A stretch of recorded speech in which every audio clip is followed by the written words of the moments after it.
We are so excited to share our podcast sponsor for this season of Millennial Women Talk, the American Heart Association Hispanic Serving Institutions Scholars Program. The mission and vision of the HSI Scholars Program is to provide an academic year of scientific research experience, professional mentorship, leadership skills, workshops, and cultural competence training to promising undergraduate students at HSIs. The program aims to prepare future physicians, nurses, researchers, healthcare administrators, and public health professionals. The HSI Scholars Program will also award a stipend scholarship to a total of 30 students, representing institutions in Florida, Puerto Rico, Chicago, Houston, New York, and Los Angeles. As Latinas ourselves, we strongly support Hispanic serving institutions across our country. The inaugural year of the program was widely successful, and we are thrilled to announce that 30 new finalists will be a part of the second year. Students who are a part of the program will have the opportunity to attend the American Heart Association Scientific Session in Chicago this year and get connected with the association's healthcare network that is ongoing and could lead to potential career opportunities. We want to thank the American Heart Association Hispanic Serving Institution Scholars Program for sponsoring this season of Millennial Women Talk. We are honored to support their mission of serving diverse researchers and healthcare professionals by providing undergraduate students with academic and career-enriching resources. Our community deserves access to education in order to build better health equity. If you or someone you know is interested in entering the HSI Scholars Program, check out the link in the description for more details. And now let's jump into today's episode.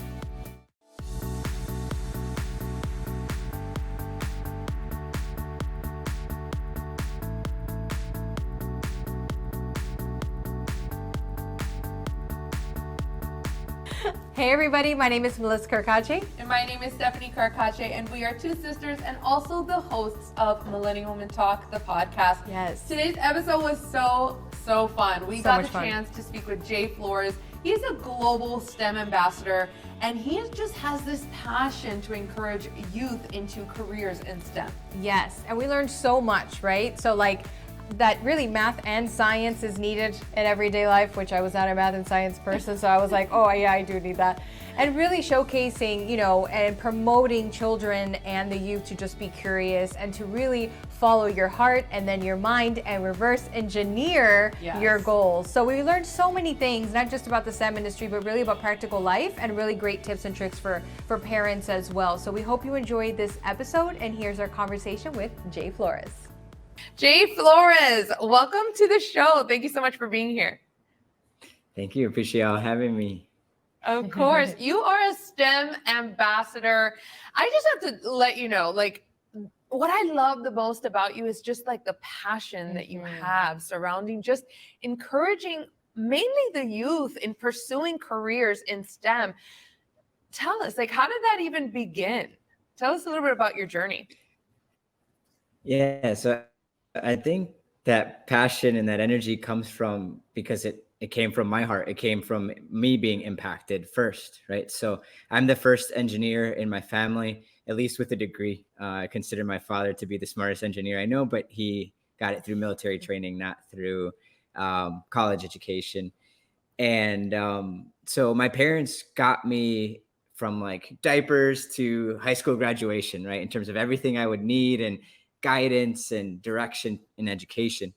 But then after that, it was this path of, what do I do next? And how do I navigate this place that no one in my family has ever been? I'm also the oldest of all of my siblings and cousins. So I didn't even have that kind of guidance in terms of someone to ask for advice and tips there. And there was a lot of organizations and companies that did outreach that helped me kind of make that path a little bit easier and allowed me to have the success that I have today. And I realized that there was a lot of other kids in my community that didn't have that same kind of exposure, that same kind of guidance and mentorship. And so I wanted to make sure that other kids that look like me, and even those that don't, anyone that wants to make a difference in the world via STEM, but especially those that come from communities similar to mine, would have someone that looked like them and would provide some of that guidance.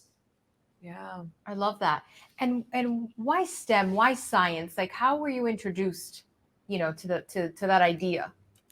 hmm So I was blessed again. My parents are the best to have parents that allowed me to be curious and allowed me to explore. So recently we were watching home videos on like VHS. We bought a VCR player and we were watching them at my parents' house the other day in this box of old movies that they had from when we were kids.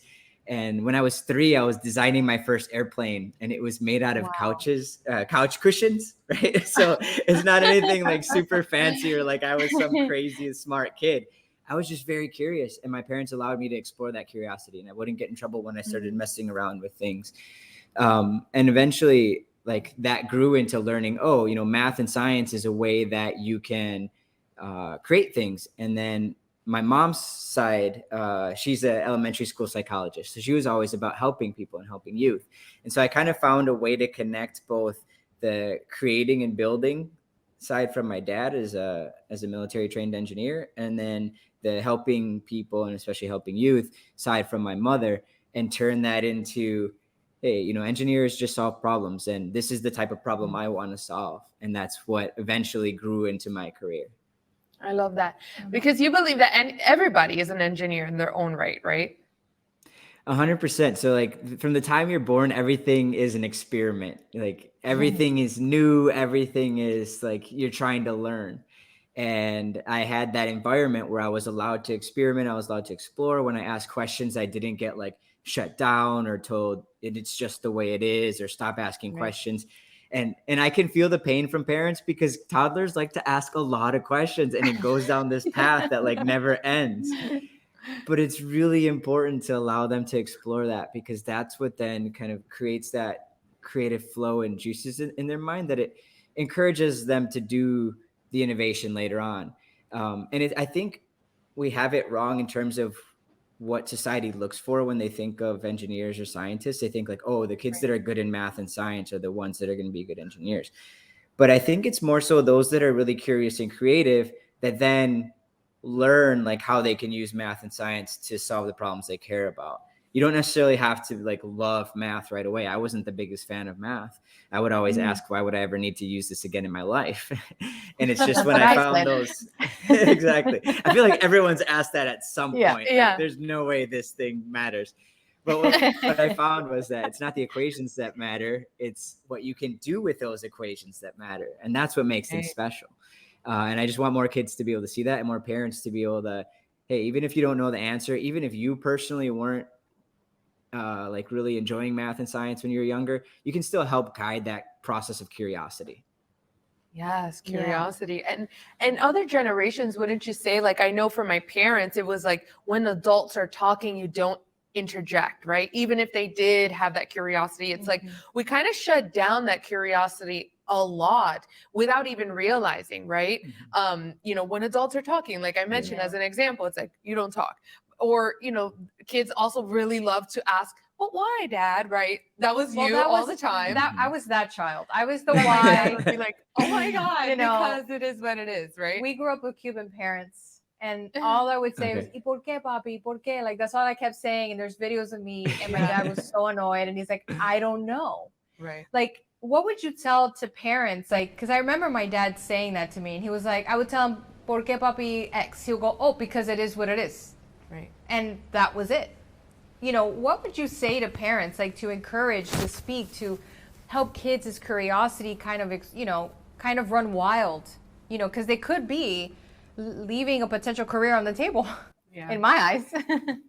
100%. And so I think a lot of times it comes out of the fear of not knowing the right answer, or even maybe not sounding smart, but that's not the important part. The important part is the journey, right? So there's a lot of really, really smart scientists and engineers that when you're trying to do kind of groundbreaking things or inventing new technologies, it's more failure than success. Like you're just keep trying and figuring out things until you eventually get to an answer, and it may not even be the answer you were looking for. It may be something else. And I'll give an example. We have a 4-year-old cousin that is like kind of like a daughter to us, and we love kind of exposing her to things. And we started doing experiments with her when she was 3 years old.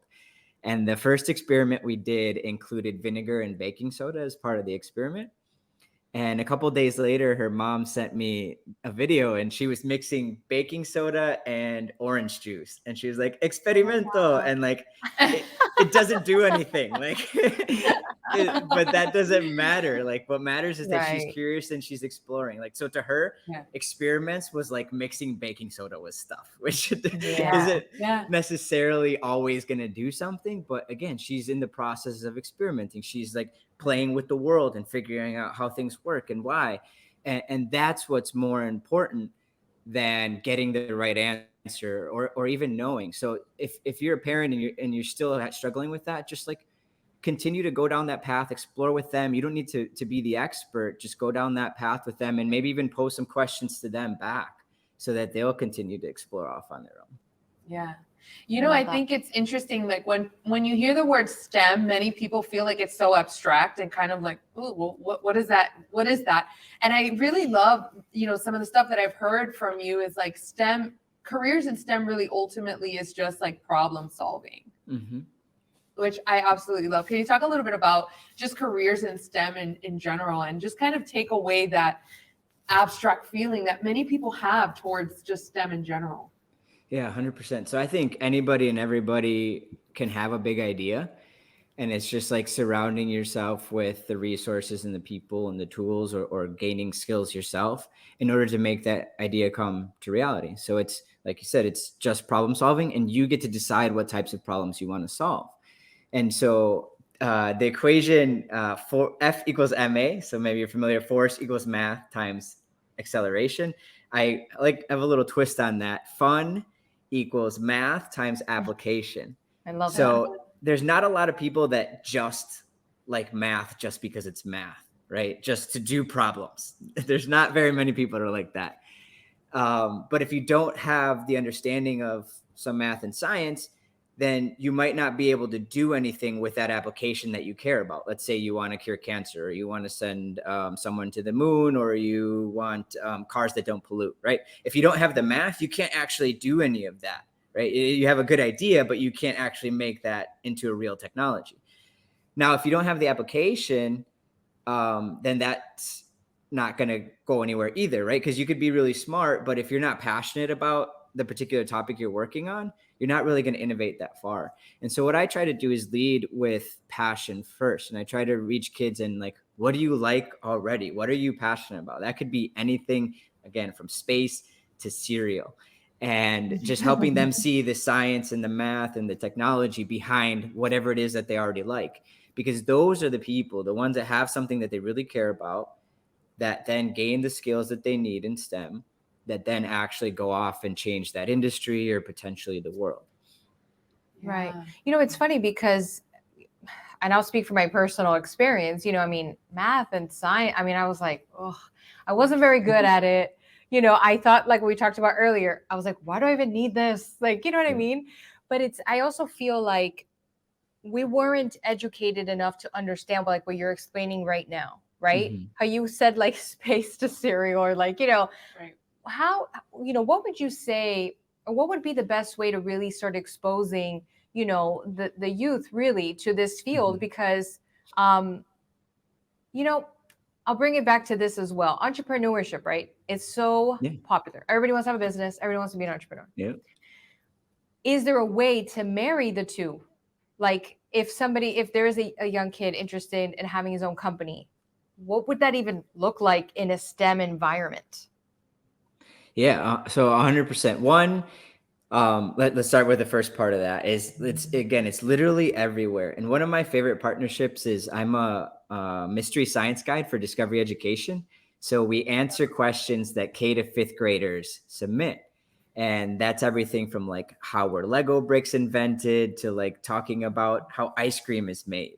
And that's what I love about that is I'm exposing people to places where there is STEM that they would have never thought, right? Like when you think of manufacturing, you think of like making cars or like dirty environments. You don't think about making ice cream. And so I love finding those really fun examples and showcasing that, again, no matter what it is that you're excited about, you could list anything. I could go to any kid in the world and ask them what they're passionate about.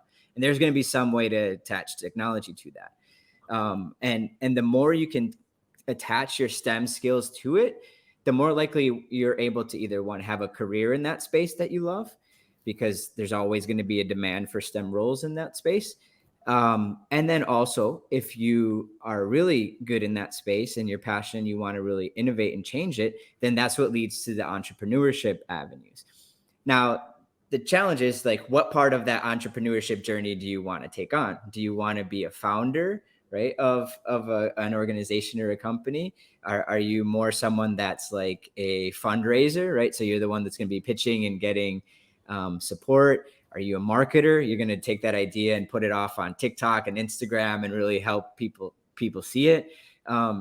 Or are you really the tech person behind it, and you're going to design the app, or you're going to figure out the formula that's required for this product, whatever it may be, just identifying where you want to play in there. But no matter what type of company you're starting, having a tech background, or at least just being STEM savvy or literate, is going to make you better off, right? Because even if it's just like knowing how to create your website or creating an app, like, there's so many different ways that those skill sets are going to help you out as an entrepreneur. Right.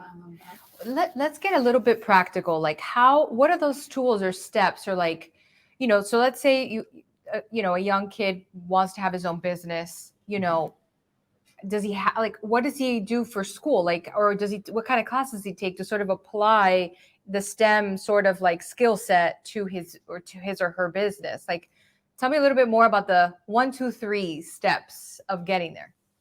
Yeah, so there's a lot of great organizations. One I work with is called Invention Convention. Okay. I also work with First Robotics and the First Lego League at younger ages.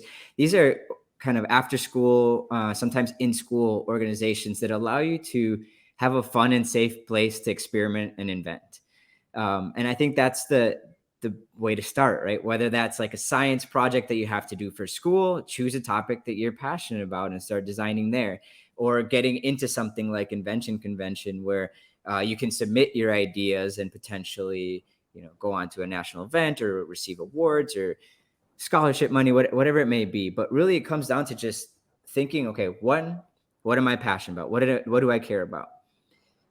Two, in that area that I'm passionate about, I care about, is there something that I think is a problem, or something that I think could be cooler or more fun? Because it doesn't always have to be like change the world, cure cancer, right? Like, we can also just make things cooler and more exciting.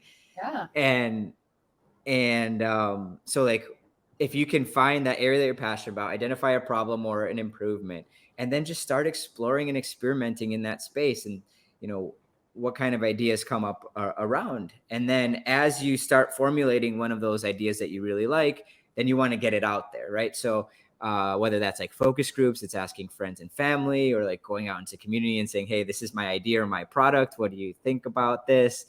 Until you eventually, people say, yeah, I have that same exact problem, or, oh yeah, I think that would be so cool if we could do X, Y, or Z idea. And then that kind of gives you that feedback to then go off and start expanding your idea and exploring further. I love that. What would you wish that parents would do more? Parents or teachers towards the youth, to kind of encourage this curiosity and just more so lead them into STEM. What would be your advice for people right now?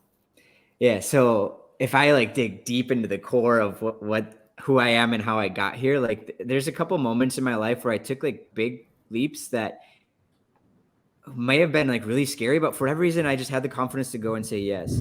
And I think that stems from having parents that truly believed when they said you can go and do whatever it is that you want to do. And they usually as long as you work hard at the end of it, right? Yeah. But I had this confidence, and whenever I had a crazy idea or I wanted to create, like I said, that little airplane in the basement that was made out of couches as a kid, my parents were go for it. And we believe in you and we support you. Even if you don't know 100% what that means or how they're going to get there, lead with confidence. Most parents often try to protect their kids and they end up hurting them because they think about the hardships or the barriers or we've never had someone in our family that's done that. Maybe you should do something that's more like what we've done. that's the most detrimental thing. And parents do it with good intentions, right? But always lead with confidence towards their dreams. I'll give you an example of one that's popping up a lot now. The top thing that kids want to be nowadays is a YouTube influencer. Yeah. Right. That's the number one thing that they want to do as a career. You know, it used to be like athlete and like pop singer and stuff like that, right? Yeah. Was that you guys? We were growing up. Yeah, I was gonna say, yeah. Times have changed. Exactly. So now it's YouTube star. And so most parents will be like, no, that's not a career. Like, you know, no puedes hacer dinero con eso. You can't make money with that. Like, that's just crazy. One, kids are making like millions of dollars unboxing toys on YouTube. So that's been kind of like debunked. I wish I would have started that when I was a kid. Right. But two, instead of like leading with a barrier or a no, kind of lead with something in terms of confidence in that direction. But then if you have the parent in you still, think about what skills they can gain from a YouTube experience that they can apply to other careers that you might know or be comfortable with. So whether that's like marketing or graphic design or search engine optimization, coding, like whatever it is that owning a successful YouTube channel, like skills you could get from, so that even if the YouTube channel doesn't succeed, they have gained something and they weren't just like messing around with their iPhone and uploading random weird stuff. Right. Even like a business proposal, right? You want to, hey child, you want to make money unboxing toys on YouTube. How are you going to, you know, build a proposal to these companies so that they'll send you toys? Like all of those are valuable skills. And hopefully the YouTube channel blows up and they do well and they get to do what they love and go off and be that YouTube star. But if not, at least they've gained a valuable skill and you didn't shut down their dreams in either direction. Yeah. I actually really like that you point that out, because there is a lot of skill sets happening in that whole YouTube star, right? So like if you're editing, right? You can be an editor and kind of explore those skills, marketing, like some of the things that you're saying. And I think that sometimes we just see that one thing, right? So like YouTube star, but you don't see that there's actually many opportunities and many skills that you're actually developing in that, and also encouraging to people who go out for it. But then also, like, if that didn't work, really explore the other skills that you have obtained and explore other things, right? Because I think that that's really interesting. It's like, oh, it didn't work out as a YouTube star, because we're using this example, but it's like there's other opportunities with the skills you have learned now that you can go out and explore. So I really like that perspective a lot. I mean, would you say that STEM is beyond the medical side of things and engineering? Because, you know, when I think of STEM, I think of engineering and I think medicine. Yeah, I do think of Nassau too. You know, but for kids looking to get into this field, I feel like they only see those two things, right? But in reality, you can apply to other things. Can you explain that a little bit further for somebody like me? Like, I don't know. Yeah, it's especially, I mean, that's one thing that as an industry or engineers and especially in communities that kids might be growing up and not having engineers as role models in their families or many around them in their community, we need to do a better job of explaining. But just think of any major company you've ever heard of. Coca-Cola, Google. Disney. Exactly. Disney's a fun example, right? There's so much engineering that goes into making rides possible. So when I started my engineering career, I worked for a company called Rockwell Automation. So they automated processes for all kinds of customers. Both Coca-Cola and Disney were some of those customers. I personally worked with Coca-Cola. So basically I helped them make more soda, you know, faster, safer, more efficient, lower cost, you know, less wasted materials. We went behind in making that possible. And if you haven't been to a Coca-Cola facility, like you would have no idea. It's just kind of, we take those things for granted. It just shows up on our shelf, right? And you purchase it, right? But someone decides what goes into that. And let's actually go back to cereal, because I love the cereal example. Like Lucky Charms, someone's job is to determine how much like marshmallow, like awesomeness versus like other stuff that they put in there. I've always wondered how they get it right. I know, like, do they count per little box? How many? Yeah, how many is it? Like the colors. Like, what if you got a bag of all yellow M&Ms? aside from like maybe that No, you but I won like some kind of prize, like wouldn't that be weird to you? Like what that would happened? be And so what else That could would be be wrong with weird. this? Although ones with the all brown ones, I wouldn't mind a bag with the stuff. Or the flavor of Skittle that you like the most, for the right? Yes. True. But there's people that have to think about these things, and there's people that have to design the machines and the processes that make that happen. So even something as simple Incredible. as Skittles or M&Ms, or imagine this actually happened to me once. I had an Oreo where the cookie cover was on the wrong way, and I thought about How it for could a that second. happen? Right? I thought about it for a second. I was like, what else could be wrong with this Oreo? I don't And think I- I should eat this bag. I ate it anyways because I love Oreos. Like that's I mean, my it's weakness. Oreos. Yeah, you gotta eat it. But you have to think about that, and like imagine if the label was wrong, upside down on a product that is like potentially dangerous for you. Would you question that? Yeah. There's so many little things that we just take for granted in that process that people have to design and solve for. And so this just goes to show again that we've used very silly and fun examples like cereal and shampoo Oreos. bottles or whatever, right? And Oreos. But this is things that are careers for people, and Right, that yeah. if you gain the right skills, you get to be there. The reason I found cereal is because as an example I use a lot is because I was at the Society of Hispanic Professional Engineers conference. It was my first engineering conference. I was a sophomore in college. And that year it happened to be hosted around Halloween weekend. And I went to the career fair, and there was the Pillsbury Doughboy and Lucky Charms actually. And I was like, what student just like ruined their chances of getting an internship by showing up in like a costume? And like I went from like, oh man, this person is like so silly, or like, to then being the silly person because I look and the workshop was for General Mills, right? Because General Mills needs engineers Owns that, because right. yeah, because cereal doesn't grow on trees, right? And so like all of these things just started to open my eyes to all these different examples. A couple years ago I did, and I still like to do a lot of examples with sports, because I know that's another thing that our society really celebrates and kids look up to. And so I'm like, well, if I can connect STEM to sports, maybe I can get more youth excited about both. And there's just a wide variety of examples, from how do you prevent football players from getting concussions with helmet technology?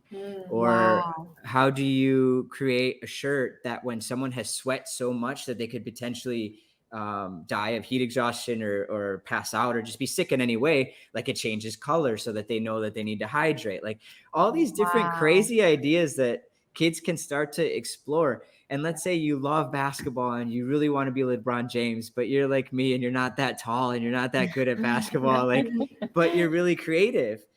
You can like prolong your career in sports by staying in the STEM side of sports. And that I just kept peeling these layers back and forth, because think of all the owners. How many owners are actual basketball players? Most NBA owners are tech leaders that then bought teams. Yes. Like, LeBron James, I mean, sorry, not LeBron James. Michael Jordan is one of the few, and Magic Johnson are one of the few people that have ownership in teams, and they had to be like the best of all time. Right. So it just provides so many more opportunities, and also for girls in sports, where sometimes the leagues don't provide that great of an opportunity, but you can continue your career and passion for sports via STEM and designing things for that passion that you have. Wow. Jay, you have such a gift of just like allowing people to see the many opportunities, right? Yeah. Like just in those examples, I'm like, are you working on making that Like a a solution? school or Because I'm something? like, that shirt sounds so cool. And Yeah. you know, I just love hearing you, because it is true. It's like, you know, you don't really think about these things, but there's so many opportunity. Like there's so much opportunity out there.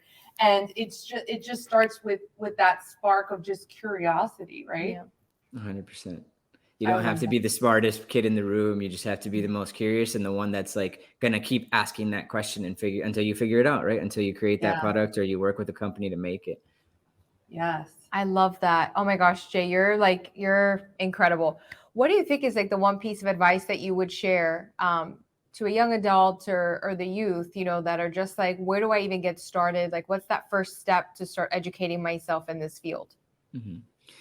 I think it goes back to the passion, and I'm sorry I keep leading that, but everything for me is from the heart. Like it starts in the heart and then it goes to the head. So the reason I feel like I've had a lot of success in my life, and that's regardless of what it is, whether that was like seating in engineering or starting my own business, doing a TED talk. I was just on American Ninja Warrior this week. Like So cool. those kinds of things all started with something that I was passionate about. It started with the heart. And then I started finding out in my mind, like what my vision for myself was there. And then I reverse engineer those processes. So I have a process of making goals that I call reverse engineered vision goals.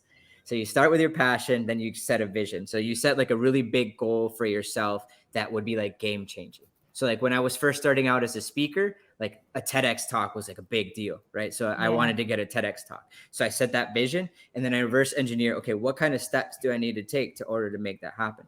Same with American Ninja Warrior. Like I watched the show. I'm very passionate about fitness and just like really enjoyed that process. So I set a vision for myself and started reverse engineering that goals.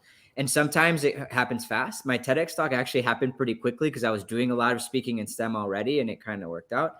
American Ninja Warrior took me 10 years to finally get the call. I got rejected 10 years before I finally, they said yes and submitted it. And the reason why I was able to go down that path goes back to that first step. The first step started with the heart and a big vision.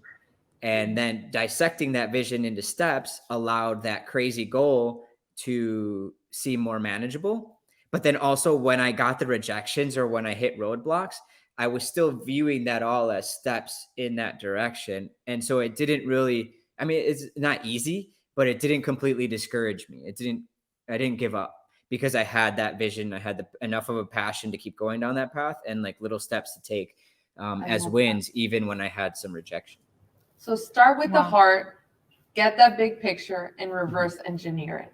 Exactly. And you can use that for anything. It doesn't have to be STEM. Any goal that you have in your life, just think of one game-changing thing for you in the areas that you're most passionate about, and then start reverse engineering what it takes. And I write them down. I look at, like, I have a Google Doc that I look at, and like every once in a while I try to, okay, like what step can I take today? What step can I take, the next time I look at it, and just start making progress towards them.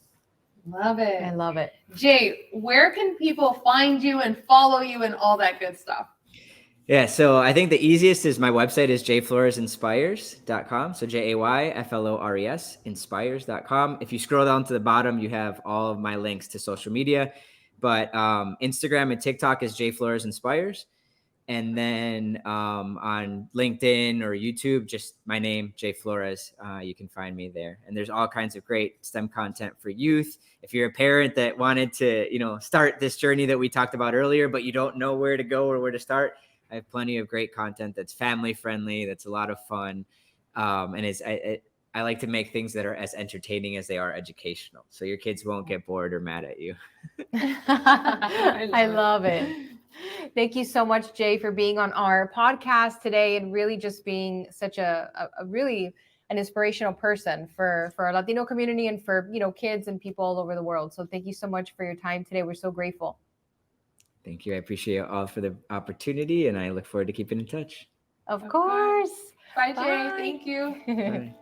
Thank you so much for tuning into today's episode. We hope you enjoyed it as much as we did. Jay is such an amazing person. And if you want to keep on following him, go check out his website, jayfloresinspires.com. He has all of the links there. Yes. And please don't forget to like, subscribe, comment, review, all the things, because that truly helps us continue to bring you great conversations just like this to you every single week. Thank you so much for tuning in, and we'll catch you on the next episode. Bye, everybody.